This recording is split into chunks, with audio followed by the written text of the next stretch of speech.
What's your dream birthday party? What's your birthday party? One time. She has that on her second birthday too. Wow. Daniel Caesar concert. Wow. Wow. What's next? What's next? Yeah. What's next? What's What next? are your favorite kinds of books to read? Which one? Why? My favorite kind of books to read Percy Good. are feminist literature because I'm a real advocate for feminists. Oh, Josiah. We love women's rights, yeah. Yes. Josiah, read loud. What do you want to do when you get older? What do you want to be when you get older? Why? Oh. I want to be rich so then I can spoil my family. I thought you being her. Next. What is your favorite thing in the world to do? Why? How would you feel if you couldn't do it anymore? My favorite thing to do in the world is praise God. Wow. And if I couldn't do it, I'd be very sad. Wow. Oh, Josiah, I match you. What's your favorite wintertime activity? Yeah, sleep. Yeah. Yeah. What's something about yourself that you hope would never change? Oh. Games. Sleep. And games. What do you like most that you in your life? Will never change. Never change. Which one? I think you're being cute and innocent, like an angel.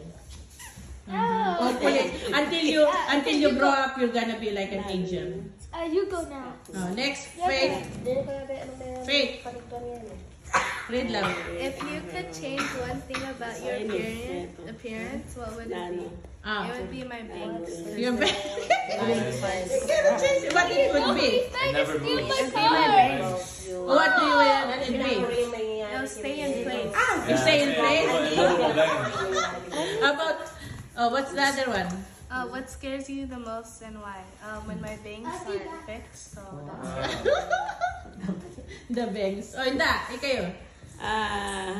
Who did you eat lunch with today?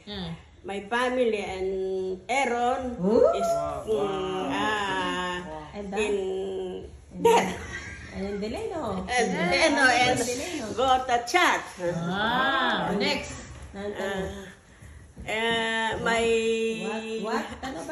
What do you like best and least about your life?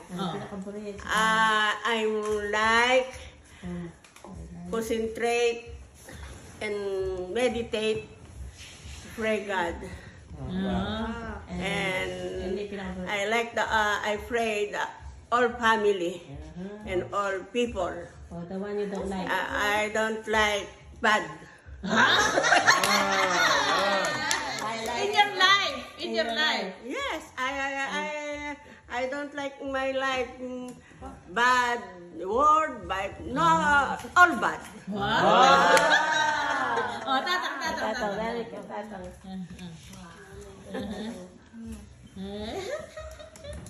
What do you... Ay, aja malagoita. Wait mo. Ito na mo. What do you worry about the most? Ano yung pinakapag-alala nyo? Ano ka yung pagkaalala? Buhay yun. Pinakapag-alala yun na magkaalala na... Tagalog or Kapampangan? Nali yung purikibiyay. Alin, naning worries yun? Pag-alala. Wait mo. Kung mag-alala kayo, nanoy ta. Naning buri yung...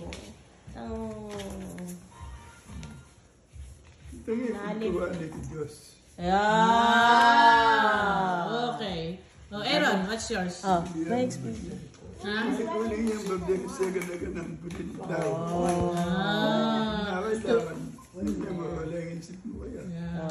To be not united with God. That is his most and he wants to, his mind is always focused in God. His worry is not to be in that, but that's why he wants it to be. Oh, Aaron. What is the best thing about being your age?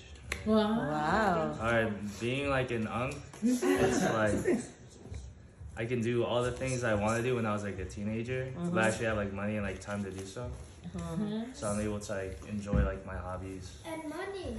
and also like do new things, and also not have to worry about like older responsibilities like paying mortgages and raising children. So it's like the perfect time to What's the next one? be good. Wow. All right, what's your favorite ride at an amusement park? The Indiana Jones ride in I think Disneyland, Disneyland. because you almost get Indiana crushed by a Jones. boulder. Go. Who's it? The daddy. Yeah. The daddy. Daddy. Where's That's the son. I can This is the read daddy. it. Can you read it? Read it. Read. You have a sandal. Read daw. Kuya, let kuya. Let.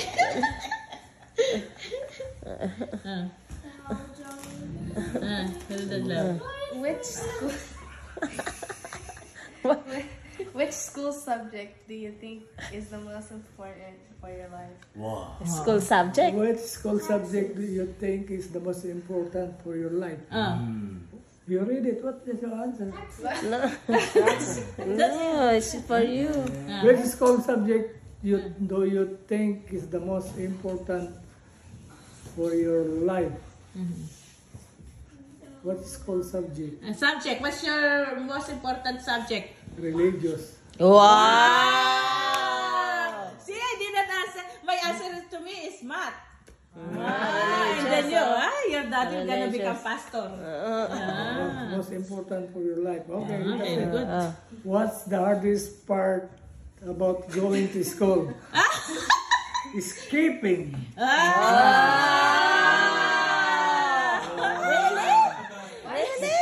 Why you skip?